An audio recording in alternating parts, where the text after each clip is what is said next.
On his second day on the witness stand, Najib Razak continued to plead his innocence. He did nothing wrong, he said. In fact, it was the prosecution's witnesses who were wrong and rude and out for revenge. The ex-Prime Minister also denied ever having a close relationship with Joe Low or Nick Faisal.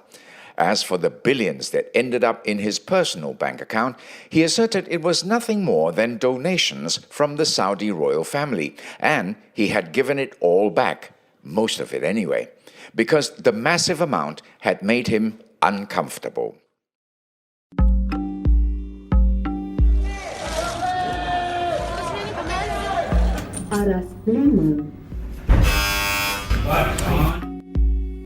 By the Malaysian Insight, this is The People versus Najib Razak.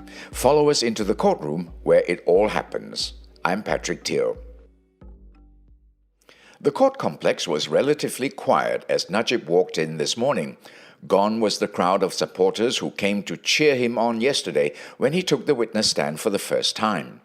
There were no fans asking for selfies or to pray for him, so the former Prime Minister, dressed in a black suit and red tie, made his way up to Judge Naslan's courtroom uninterrupted. He took his place in the witness stand as the judge walked in. Then, slowly as ever, Najib resumed reading his statement in Malay. His voice rang familiar for many Malaysians who have heard his speeches while he was in office. The accused ex-Prime Minister picked up from question 102 in his witness statement, how a second government guarantee was provided so that SRC could get another 2 billion ringgit loan from KWAP. Najib said that he disagreed with the testimony given by former Deputy Finance Minister Husni Hanatsla.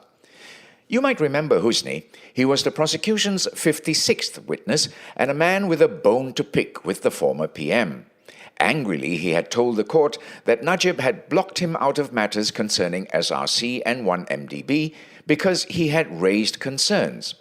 On top of that, he had been accused of corruption and sexual harassment, and he believed that Najib was behind these allegations. Today, Najib said that he had not tried to hide anything from Husni, and not in particular the transfer of ownership of SRC from 1MDB to Minister of Finance Inc. or MOF Inc. By the way, as Minister of Finance at the time, Najib owned MOF Inc. He told the court that he had left it to the then Treasury Sec-Gen Mat Noor Nawi to inform Husni about the transfer of ownership. Whether he did so or not, I don't know, Najib said. He said that the cabinet had unanimously agreed to back the second loan to SRC because the company's objectives were in line with the country's development goals. He reiterated that his only interest in SRC was to ensure that it carried out its objectives to benefit the nation. He never had any personal or financial interest in the company, he said. Najib said he abhorred claims that the cabinet had been nothing but a rubber-stamping body, that it only approved the government guarantee to SRC because the initiative received special attention from the Prime Minister. This would be an insult to the members of government administration, he said. He added that it is not unusual for cabinet ministers to express their disagreement with the Prime Minister's recommendations. In fact, he said, this is what cabinet discussions are for. Many witnesses in this trial had earlier testified to how Nick Faisal Arif Kamil was seen as Najib's spokesperson in SRC. Everything that Nick said, the company had taken as instructions from the then Prime Minister. Najib today dismissed this as falsehood. That was not how MOF Inc.'s companies were run, he said, adding that it is clear now that Nick Faisal had manipulated both sides. He pointed out that SRC's former chairman, Ismi Ismail, was wrong for never having checked or confirmed instructions with him. Najib said that SRC's board would have been negligent to blindly follow whatever the CEO said.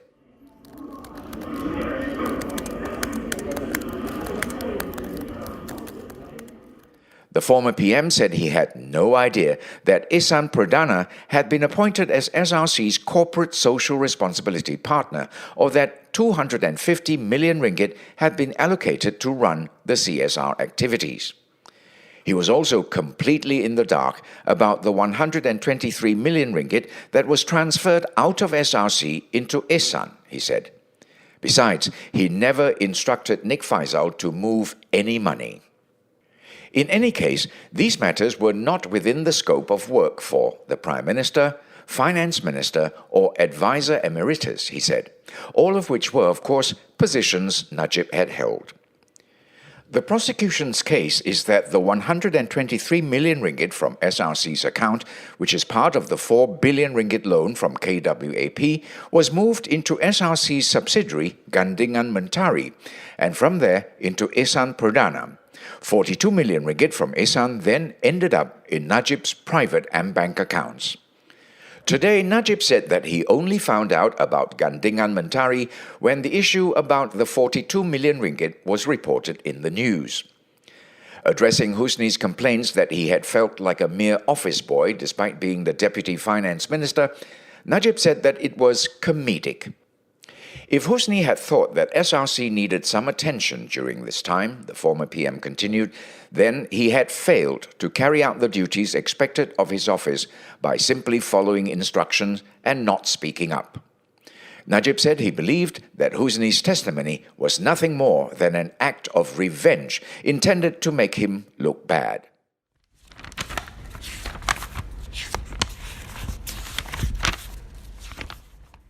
While reading his statement, Najib paused every now and then to have a drink of water and to wipe his forehead with a handkerchief. It must have been more out of habit than actual perspiration because the courtroom was cold. The air conditioning was turned up high. The next chapter of his 293-page witness statement was on the fugitive businessman Low Tek Jo, or Joe Low. Yvonne will tell you about this part. It's a lot, so bear with us. Najib said that he first met Joe Low in 2007 through his stepson Riza Aziz. He believes Riza came to know Joe through Joe's brother Low Tek Zen, or better known as Zen Low. He said that it was Joe's good relationship with the royal families of the UAE and Saudi Arabia that had impressed him and inspired his confidence in the young businessman. He described to the court how Joe had arranged several meetings between him and members of the Saudi royal family, such as Prince Turki and later King Abdullah himself.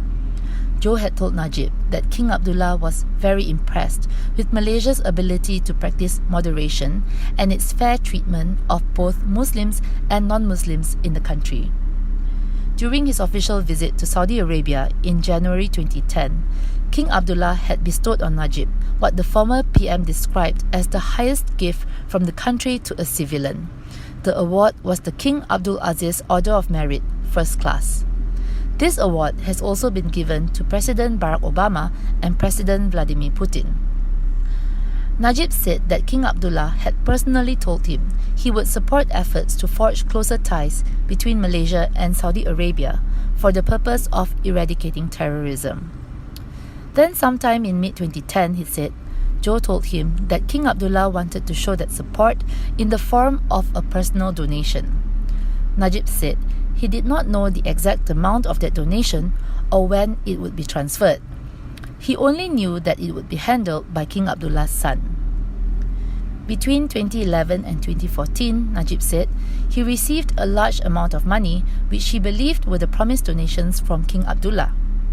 Joe Low had acted as liaison, the former PM said, and he believed Joe managed these donations on behalf of the Arab royal family. He said that with this donation in mind, he didn't know how much, and Joe said could be up to $200 million. Najib decided to open new bank accounts. He said that he had intended to use this money for his own CSR initiatives and did not want it to be mixed with his other income. He said he opened the new bank accounts at M-Bank after Joe had suggested it, and the businessman introduced him to M-Bank's then managing director, Chia Teck Kwang. If you remember, Chia had described to the court how he had met Najib at the latter's Langkat Duta residence after hours. Joe Low was present at that meeting, and it had been agreed that the account would be opened under a code name, which was AM Private Banking, MR. Najib said today that he had disclosed to Chia that he wanted to open new bank accounts because he was expecting donations from the Saudi royal family. He said he told Chia to make sure all rules and regulations were complied with and to make all the necessary reports.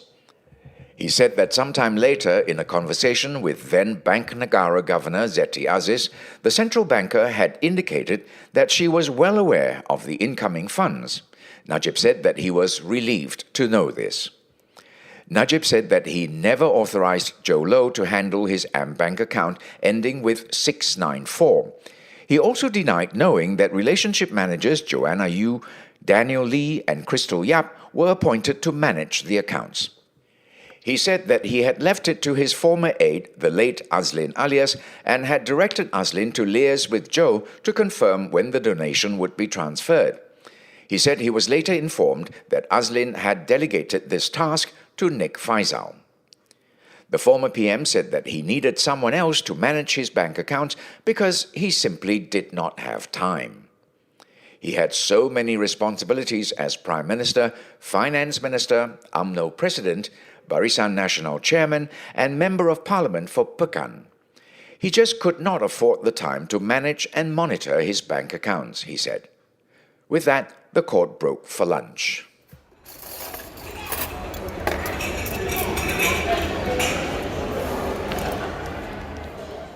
After lunch, Najib said that he did not know Nick Faisal personally. He also denied that Joe Low was a close friend. This contradicted with many of the prosecution witnesses' testimonies we have heard over the past few months. A majority of them described how both Nick Faisal and Joe Low were basically Najib's proxy in almost all matters concerning SRC and 1MDB. It was the late Azlin Alias who had appointed Nick Faisal to manage the AmBank account, Najib said. Azlin must have delegated this task due to his own heavy workload, the former PM said. He said he only found out that Nick Faisal was a close associate of Joe's after it had been reported in the news. Beyond the opening of the accounts, he never discussed any other details about them with Joe Low, and he certainly did not talk about them with Nick Faisal. But did you receive bank statements for the accounts? The lawyer asked. No, Najib said. He never received the statements and had assumed that Azlin kept them. It was only much later when he found out that Joe had possession of them without his approval. Najib went on to talk about the Tanor Finance Corporation, the shell company registered in the British Virgin Islands through which some 2.6 billion ringgit is said to have moved through, later ending up in Najib's bank accounts.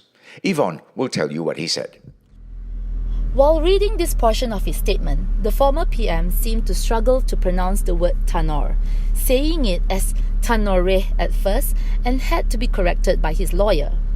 Referring to a letter dated March 1, 2013, Najib said that the letter had confirmed that King Abdullah had transferred a sum of $800 million as a gift, which the ex-PM could spend at his own discretion. The money came from a company called Tanor, he said, which he believed at the time belonged to the Saudi royal family. Najib said that he was made to understand that AmBank and Bank Negara knew who sent the letter, and that assured him of its legitimacy. He said that in July 2013, he was told that his AmBank account ending with 694 had a balance of about 2.1 billion ringgit. That vast amount made him uncomfortable, he said, and he was worried that the information would be leaked out and used against him politically. So he decided to send back a large chunk of the money that was not spent, $620 million, which at the time amounted to about 2.02 billion ringgit. He said he kept 162 million ringgit, which he transferred into another AmBank account he had opened in August 2013. He said that he had instructed Azlin to handle the transfer. The money was returned in several tranches. Najib said he does not know why it was done that way. Could be because transferring such a massive amount could destabilize the ringgit. Then, at about 3:50 p.m., Najib's lawyer asked for court to be adjourned, pointing out that Judge Nazlan had a meeting to attend at 4 p.m. The judge agreed and ordered for the trial to continue on Monday. This podcast is produced, written and mixed by Rivati Subramaniam, Yapik Kwan and Yvonne Lim. Additional reporting by Ravin Palanisamy. I'm Patrick Teo.